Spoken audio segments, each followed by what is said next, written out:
Boa noite, que a paz do Mestre Jesus nos envolva.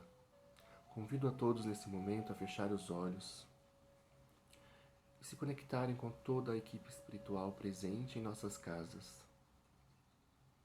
Agradecemos agora o nosso mentor individual, esse amigo querido que está sempre cuidando de nós em todos os momentos. E nesse momento convido a todos a visualizarem um lindo jardim repleto de flores, plantas, animais, e vamos caminhando, sentindo o sol, o vento. E mais à frente, encontramos Maria, nossa mãe espiritual. Ela nos abraça com todo o seu amor e cuida de nós. Ela nos pega pelas mãos e nos leva até Jesus, nosso Mestre. Ele também nos abraça e agradecemos a Ele por tudo que Ele tem nos ensinado sobre o amor, a caridade. E Ele nos conecta ao Pai, Deus, Criador de tudo e de todos, a quem agradecemos com a prece. Pai nosso, que estais nos céus, santificado seja o vosso nome. Venha a nós o vosso reino. Seja feita a vossa vontade, assim na terra como no céu. O pão nosso de cada dia nos dai hoje. Perdoai as nossas ofensas, assim como nós perdoamos a quem nos tem ofendido. E não nos deixeis cair em tentação, mas livrai-nos do mal. Que assim seja, graças a Deus. Então, novamente, boa noite. Hoje vamos refletir mais um pouco, mais uma vez, sobre uma passagem do Evangelho. Na época de Jesus, existiam muitos grupos de judeus. Um deles eram os fariseus.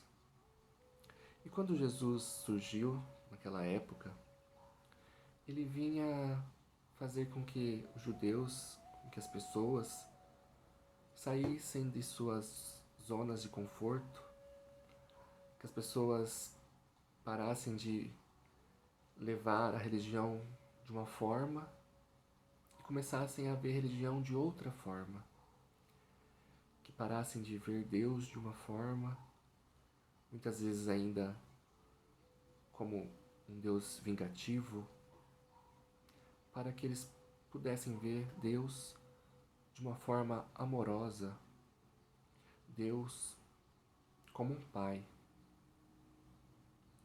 Então Jesus deixou muitos judeus irritados, porque até hoje a gente tem dificuldade de mudar a forma de pensar, de sair da nossa zona de conforto. Então imagina naquela época, há 2000 anos, quando Jesus surge, trazendo ensinamentos tão preciosos sobre o amor, sobre a caridade, e indo contra todas aquelas pessoas, todos aqueles judeus que há tanto tempo já praticavam a religião da forma deles. Em muitos momentos, tanto os fariseus como outros grupos queriam colocar Jesus numa situação difícil, questionavam ele para que ele se perdesse em suas respostas e para que ele se complicasse.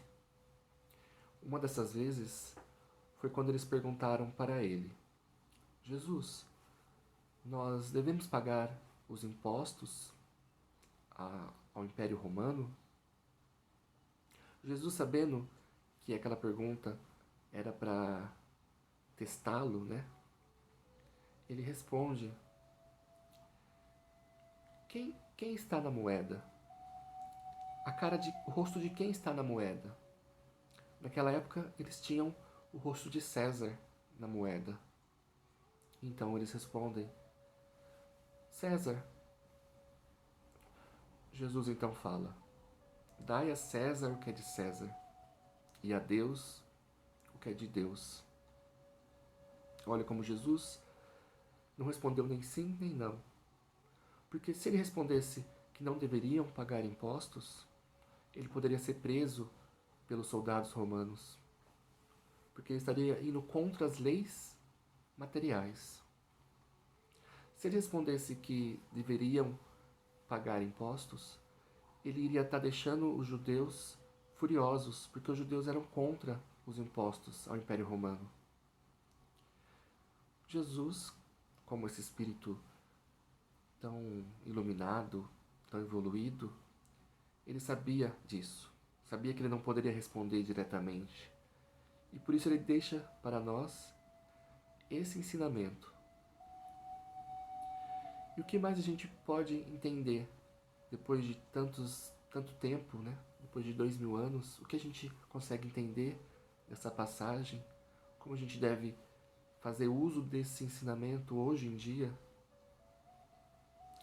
Jesus nos lembra que estamos aqui na Terra, estamos no nosso país, no nosso estado, no nosso município, e que nós devemos sim seguir as leis que regem os homens aqui. Pagar impostos, contribuir com a sociedade, contribuir com a nossa família, com o nosso trabalho. Tudo isso faz parte do mundo material.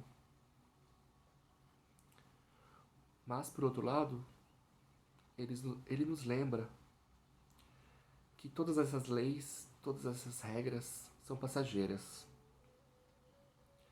E que quando nós vamos pensar em Deus, quando nós vamos pensar na espiritualidade, nós também temos que seguir essas leis espirituais, que nós também temos que seguir as leis que são eternas, porque nós, enquanto espíritos, somos eternos. Então, nós devemos seguir essas leis. E quais são essas leis? Jesus resume em duas leis, as leis maiores. Ele nos fala que devemos amar a Deus com todo o nosso coração, acima de todas as coisas, e amar ao próximo como a si mesmo. Essas leis resumem todas as outras, porque no momento que a gente começa a entender que o outro é o nosso irmão, que o outro é o nosso próximo, nós então começamos a tratá-los como iguais. Então nós começamos a tratar o outro com o mesmo amor, com o mesmo cuidado que nós tratamos a nós mesmos, ou deveríamos tratar a nós mesmos. Por isso, quando nós seguimos as leis de Deus, nós estaremos seguindo a lei do amor. Jesus então nos mostra sobre a justiça, que nós devemos respeitar as leis dos homens materiais, mas não se esquecer da lei do amor de Deus, porque é essa lei que vai nos fazer evoluir enquanto espíritos, é essa lei que vai nos fazer aprender a cada encarnação, porque quando nós paramos para pensar, as leis do homem mudam, as leis dos homens mudam. As leis que existiam há 100 anos são outras. As leis que existiam há 1000 anos são outras. As leis vão evoluindo conforme a necessidade. As leis mudam conforme a cultura. Se a gente parar para pensar, existem leis em outros países que não existem no Brasil. Então, essa questão é muito relativa. Depende de muito do governo, né? Depende do governo, depende da época que a gente está vivendo, da situação. Porém, a lei de Deus vai além de tudo isso. Quando a gente respeita o outro, quando a gente tem um olhar amoroso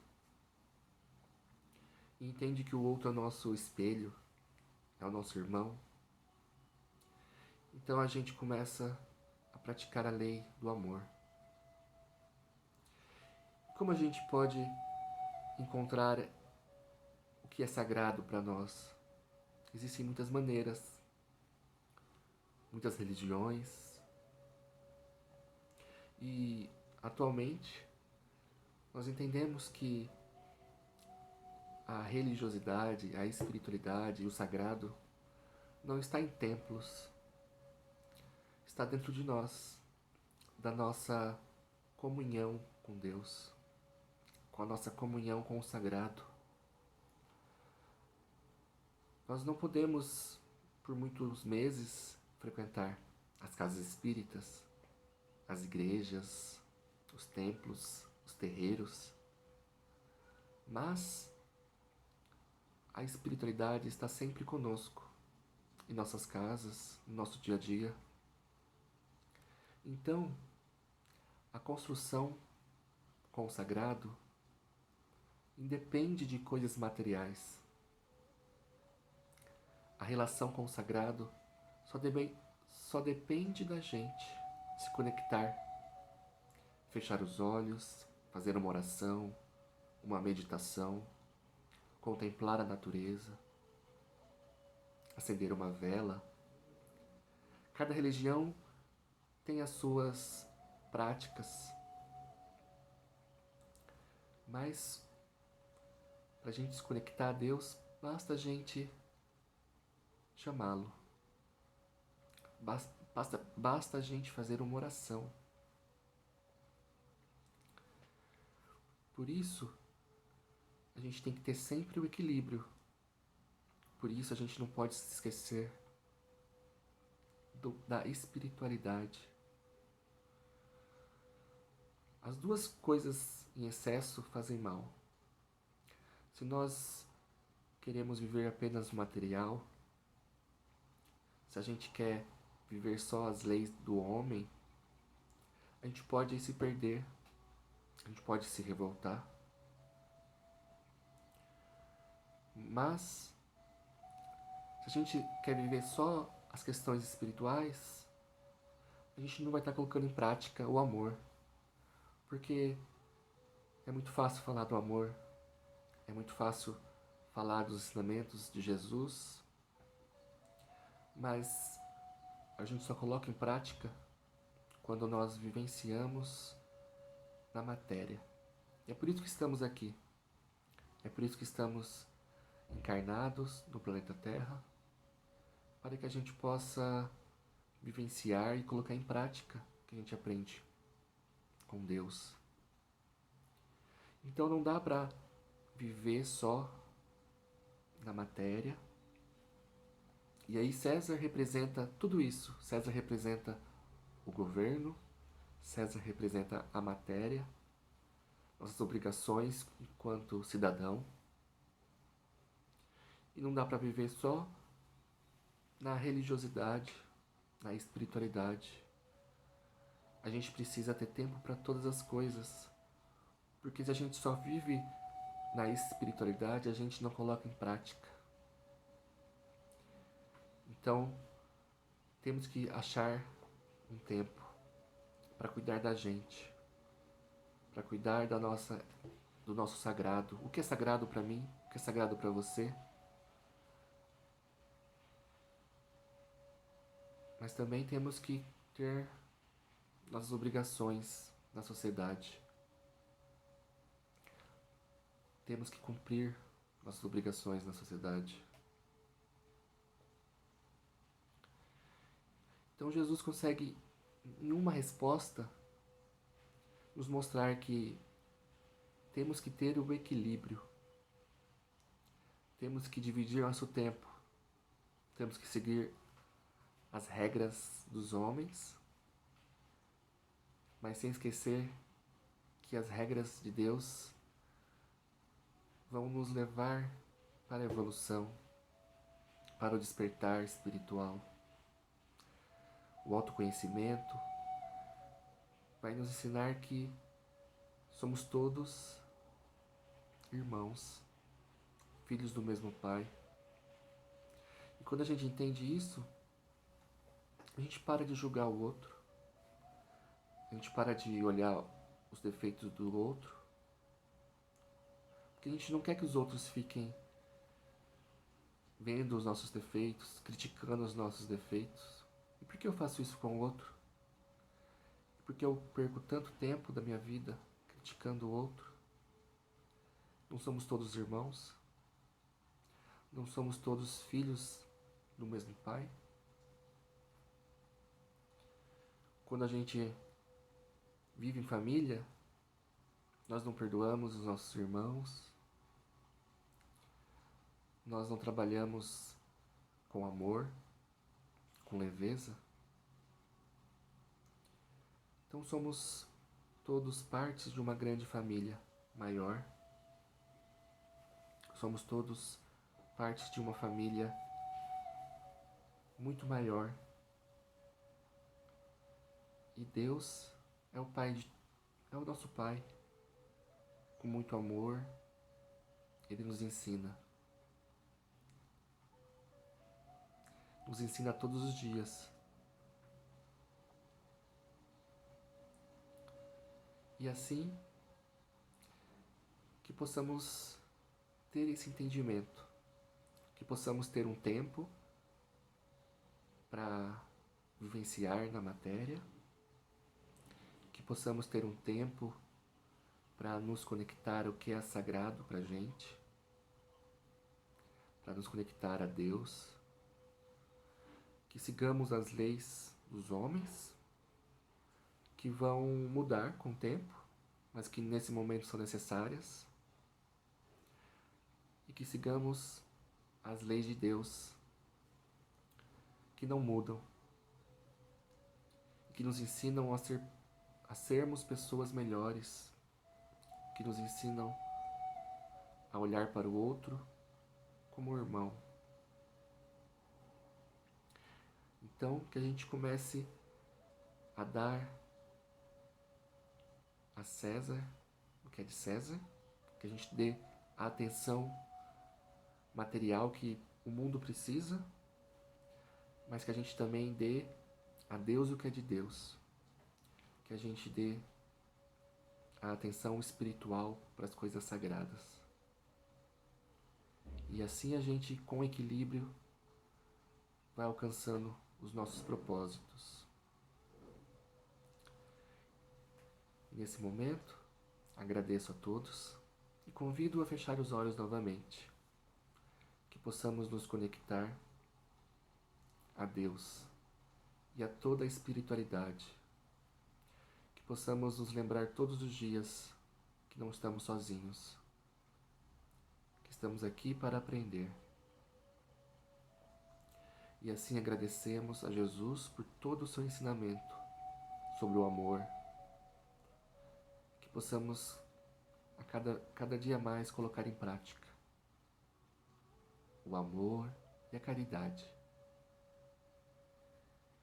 E nesse momento, que possamos vibrar esse amor para nossa família, para nossos amigos, para aqueles que a gente tem dificuldade em lidar, que esse amor chegue a todos eles. E que tenhamos uma ótima semana. Que assim seja, graças a Deus.